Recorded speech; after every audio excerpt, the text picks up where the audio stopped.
오늘 함께 보실 말씀 누가복음 2장 1절에서 7절의 말씀입니다. 우리 함께 읽도록 하겠습니다.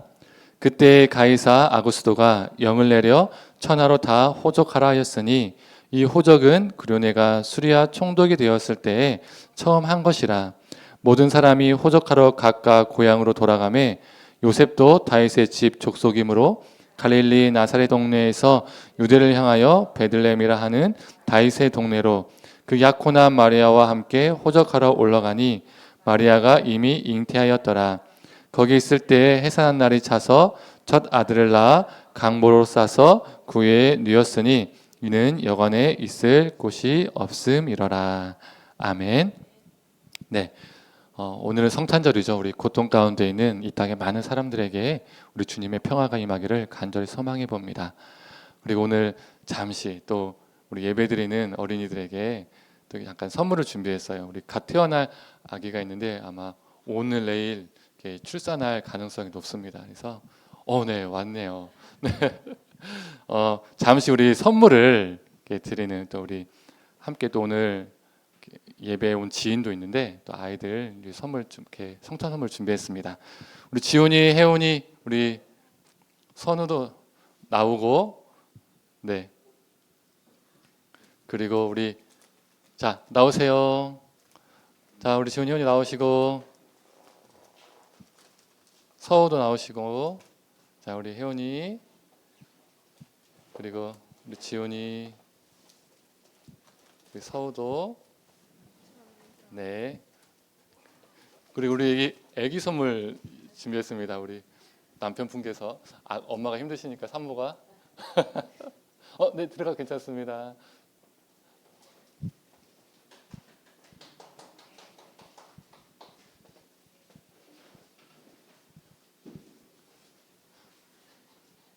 네, 작은 선물 준비했습니다.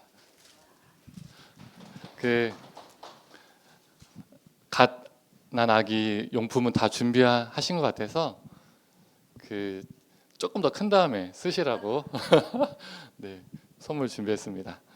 네, 말씀 전하도록 하겠습니다. 예수님이 탄생하셨을 때 역사적 배경을 기록한 곳은 마태복음과 누가복음이 있습니다.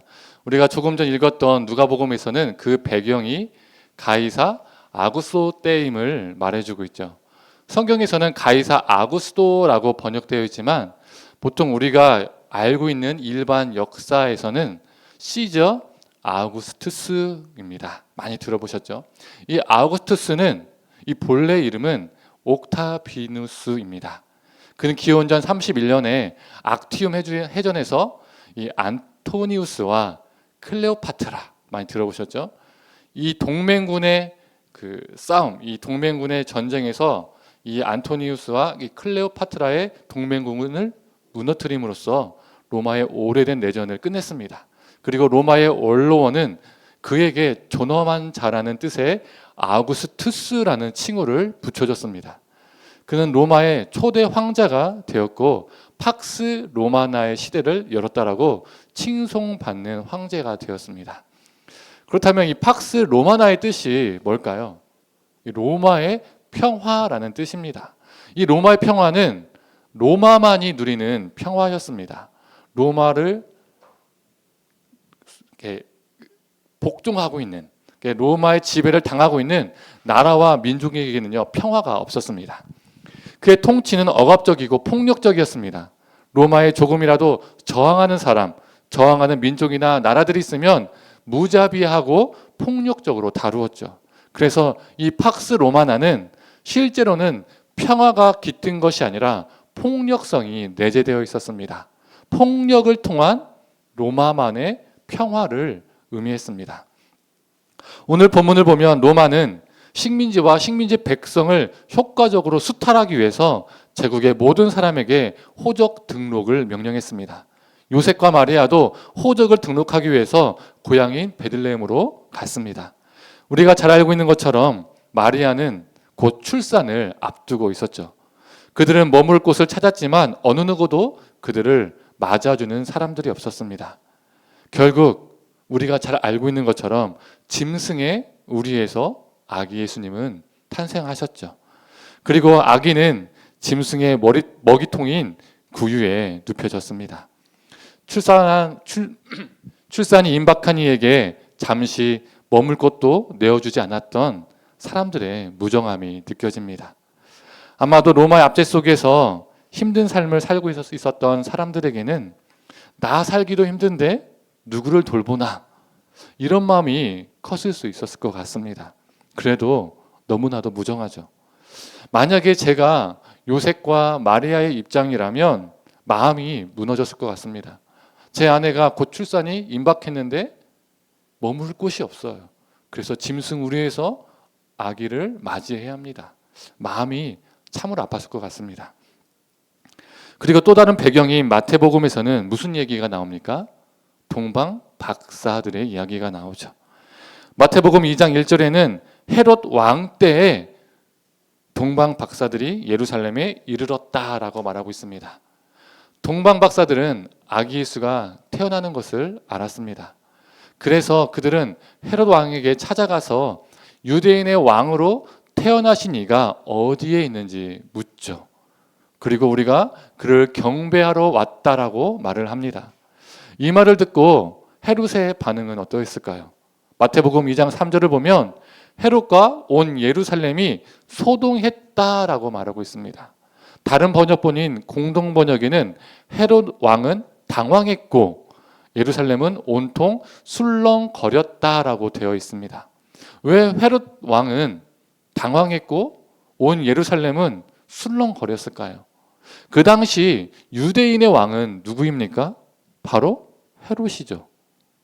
로마 황제 가이사에게 권력을 받아서 유대 땅을 다스리던 왕이 헤롯이었습니다. 그런데 동방 박사들이 유대인의 왕이었던 헤롯에게 찾아가서 유대인의 왕이 태어나셨는데 그가 어디 있습니까? 우리가 그를 경배하러 왔습니다 라고 말하니까 헤롯 왕 입장에서는 당황할 수밖에 없었고 예루살렘은 온통 술렁거릴 수밖에 없었습니다. 아마도 당황한 정도가 아니라 화가 났을 것 같습니다. 헤롯은 권력과 탐욕에 눈이 먼 사람이었습니다. 일반 역사 기록에서도 그가 얼마나 탐욕적인 사람인지 많이 기록되어 있어요. 그런 자료들이 많이 있습니다. 그 이야기들 열거하면 너무 새길로 새기 때문에 생략하겠습니다. 여튼 권력과 탐욕이 강한 그가 동방 박사들의 이야기를 듣고 가만히 있었을까요? 동방 박사들에게는 가서 아기를 찾으면 나에게도 알려달라.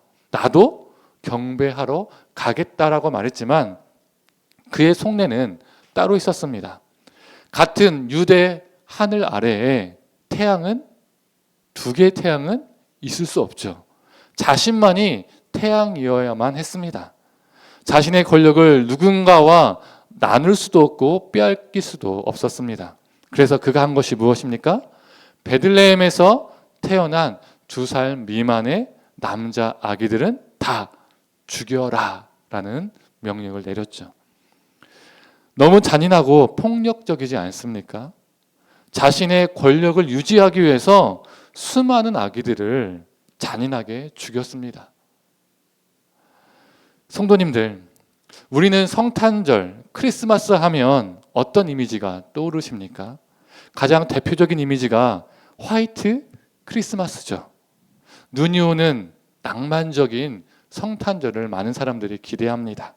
그런데 아쉽게도 오늘은 눈이 내리지 않고 햇빛이 쨍쨍합니다. 네. 또한 연인들에게는 로맨틱한 데이트를 하는 날이기도 하죠. 분위기 좋은 유명한 레스토랑, 맛집도 꽉 차고 호텔이나 모텔 같은 숙박업소들도 예약이 꽉 찬다라고 하죠. 2000년 전 예수님이 머무를 여관이 없어서 짐승의 우리에서 태어나셨는데 2000년이 지난 지금은 수많은 유흥으로 숙박업소들이 꽉 차 있습니다. 뭔가 아이러니하죠. 여튼 많은 사람들에게, 기독교인들에게나 비독교인들에게 크리스마스는 낭만적이고 로맨틱한 날로 다가옵니다. 그러나 2000년 전에 첫 성탄은 로맨틱하지도 않았고 낭만적이지도 않았습니다. 수많은 죄 없는 아기들이 죽어가는 슬프고 잔인한 날이었고 수많은 부모들이 통곡하는 통곡의 날이었습니다. 갓 태어난 아기가 누일 곳이 없어서 짐승의 밥통에 누인 무정한 날이기도 했습니다. 인간의 폭력성, 잔인함, 무자비함, 무정함으로 얼룩진 날이었습니다. 이렇게 우리 주님은 폭력과 무정함, 무자비함 속에서 태어나셨습니다. 성도님들, 우리가 살아가는 이 시대도 2000년 전과 다를 바가 없죠. 우리가 살아가는 세상에도 폭력과 무정함이 난무합니다. 우리가 이렇게 아무 일 없이 평안히 예배를 드리는 이 순간에도 세상 곳곳에서는 수많은 인간의 폭력과 잔인성 때문에 많은 사람들이 고통당하고 죽어가고 있죠. 러시아와 우크라이나의 전쟁, 그리고 이스라엘과 팔레스타인의 전쟁이 대표적이죠. 멈추지 않는 이 전쟁으로 수많은 사람들이 집을 잃고 고향을 떠나 난민이 되었습니다. 죄 없는 수많은 민간인이 죽었죠. 무차별한 폭격으로 아무런 힘없는 어린 아이들이 지금도 죽어가고 있습니다. 그리고 얼마 전에도 호주에서 무슨 일이 있었습니까? 아버지와 아들이, 이 부자가 무차별 총기 난사를 해서 해변가에서 무고한 수많은 사람들이 죽는 사건도 있었습니다. 참 무서운 세상이죠. 우리와 우리 아이들이 따뜻한 옷을 입고 평안히 잠이 들 때에 여전히 세상 다른 곳에서는 통곡의 밤을 이루고 있습니다. 성도님들, 저 멀리 다른 나라, 세계 다른 곳 말고도 가까이 우리나라만 보아도 참 폭력적이고 무정한 일들이 빈번히 일어나고 있습니다. 요즘 쿠팡 문제 때문에 수많은 뉴스 기사들이 쏟아져 나오죠. 얼마 전 보도가 되었던 기사를 보면서 참 마음이 아팠습니다. 이게 참 세상인가라는 생각이 들었어요. 쿠팡 창업자 김범석 의장이 쿠팡 물류센터 노동자의 과로사 사건을 축소하려고 직접 지시했던 정황이 뉴스로 보도가 되었죠. 이러한 지시를 했다고 합니다. 시간제 노동자가 왜 열심히 일하겠냐며 숨진 노동자가 열심히 일했다는 기록이 남지 않도록 확실히 하라. 그가 일하지 않은 시간과 영상을 확인하라. 과도한 노동에 시달렸다는 증거가 남지 않도록 하라. 이렇게 직접 지시를 했다고 합니다. 그 지시를 받고 쿠팡은 CCTV를 통해서 고인이 화장실 가거나 물 마신 시간, 음료수 마신 시간을요, 분초 단위로 기록을 했습니다. 정말 무섭지 않습니까? 고인을 근무 태만자로 몰아가려고 화장실 가는 시간, 물 마신 시간, 음료수 마신 시간, 그 시간들을요, 분초 단위로 체크했다는 겁니다. 김범석이라는 사람과 쿠팡에게는 사람의 생명은 돈보다 가치가 없었습니다. 유가족의 고통과 눈물은요, 그에게 보이지 않았습니다. 정말 폭력적이죠. 물리적인 힘을 사용해야만이 폭력이 아닙니다. 바로 이것이 폭력입니다. 성도님들, 초코파이와 카스타드 사건을 많이 들어보셨죠? 이 사건도 큰 이슈가 되었었습니다. 하청업체 직원이 원청 회사 사무실 냉장고에서 합계 1,050원 초코파이와 카스타드를 꺼내 먹었다가 재판에 넘겨졌습니다. 그리고 1심에서 그는 유죄 선고를 받았습니다. 너무 어이가 없지 않습니까? 황당무계합니다.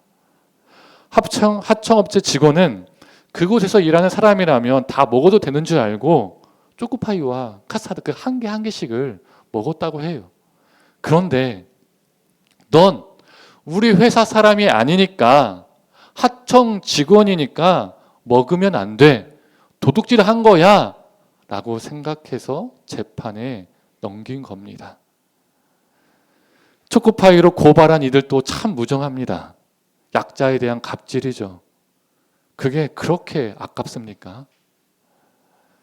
그리고 이 사건은요, 불기소해야죠. 기각해야죠. 수사하고 재판까지 끌고 간 검찰, 그리고 유죄 판결을 때린 판사들도 참으로 무정합니다. 자비가 없습니다.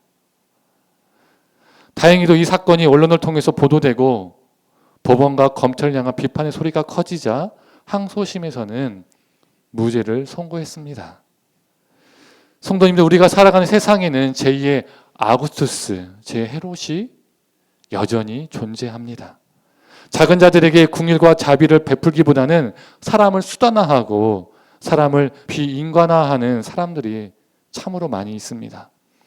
팍스 로마나가 타민족을 짓밟아서 로마만을 누렸던 평화였던 것처럼 어떤 이들은 자신들만의 평화를 만들기 위해서 타인의 평화를 깨고 생명을 유린합니다. 자신들의 권력과 이득을 위해서는 악한 일도 서슴지 않습니다. 무정하고 폭력적입니다. 성도님들, 2000년 전 폭력과 무정함이 난무한 그 시대 속에서 사랑을 베푼 이들도 있습니다. 예수님께서 이 땅에 장성한 성인으로 오신 것이 아니라 어떻게 오셨습니까? 아기로 오셨죠. 아기로 오셨다는 것은 누군가의 돌봄과 보호가 필요하다는 것을 의미합니다. 아기는 자신을 스스로 방어할 수 없는 존재입니다. 약하고 약한 존재이죠. 2살 미만의 아기는 다 죽이라라는 헤롯의 명령 때문에 요셉과 마리아는 아기 예수를 지키기 위해서 자신의 생명을 바쳐서 아기 예수를 돌보았습니다. 아기 예수를 지키기 위해서 애국까지 피신을 했죠. 마리아와 요셉의 돌봄과 사랑이 있었습니다. 그리고 그 당시 가장 하층민이었던 목자들은 아기 예수의 탄생을 보고 하나님께 영광을 돌리며 찬양을 했습니다. 그들이 성탄의 첫 목격자들입니다. 예수님의 탄생이 힘 있는 자들, 부유한 자들, 유망한 자들에게 목격된 것이 아니라 그 당시에 인간 취급을 받지 못했던 하층민이었던 목자들에게 목격되었다는 것이 우리에게 유의미한 메시지를 던져줍니다. 또한 동방 박사들은 아기 예수를 만나서 아기 예수를 경배한 후에 다른 길로 떠납니다. 헤롯은 동방 박사들에게 가서 아기를 찾으면 나에게도 알려달라, 나도 경배하겠다라고 말했지만 동방 박사들은 그의 속셈을 알고 그에게 알리지 않고 떠났죠. 아기 예수를 보호하고 지켜준 것입니다. 이렇게 예수님은 폭력적이고 무정한 세상에서 누군가의 사랑과 관심, 보호 속에서 태어났고 자랐습니다. 이렇게 사랑받은 예수님은 누군가를 사랑하는 존재로 살아가셨습니다. 그래서 예수님은 이렇게 말씀하셨죠. 내가 온 것은 섬김을 받으려 한 것이 아니라 도리어 섬기기 위해서 왔다라고 말씀하셨습니다. 예수님은 그 당시 왕따 집단인 죄인과 세리의 친구가 되어주셨고 사람 취급받지 못했던 사마리아 여인에게 다가가셔서 말씀을 하셨습니다. 아프고 지친 수많은 영혼들을 사랑으로 만져주시고 소외된 자들을 품어주셨습니다. 지극히 작은 자들을 귀하게 여기셨습니다. 그리고 무자비하고 폭력적인 그 십자가 위에서 죽기까지 우리를 위해서 자신을 내어주셨습니다. 자신이 받은 사랑을 비교할 수 없을 정도로 우리에게 돌려주셨습니다. 성도님들, 우리가 성탄을 기념한다는 것은 무엇일까요? 수많은 교회들이 이 시간 성탄 예배를 드리고 있는 중입니다. 저희도 드리고 있죠. 이렇게 성탄 예배를 드리고 성탄 헌금을 하는 것으로 끝일까요? 이게 기념의 전부일까요? 왜 우리는 성탄 예배를 드리는 것일까요? 성탄절이니까 그냥 기계적으로 성탄 예배를 드리는 것일까요? 성탄의 의미는 말 그대로 거룩한 탄생입니다. 예수님의 탄생 자체가 거룩하지만 우리가 이 세상을 살아가면서 이 거룩한 탄생을 기념하고 증명하는 길은 무엇일까요? 성탄절은 예수님의 탄생을 기념하고 기뻐하는 것이 전부인 날이 아닙니다. 예수님의 거룩한 탄생이 우리 삶 속에서도 구체적으로 이루어져야 하는 날입니다.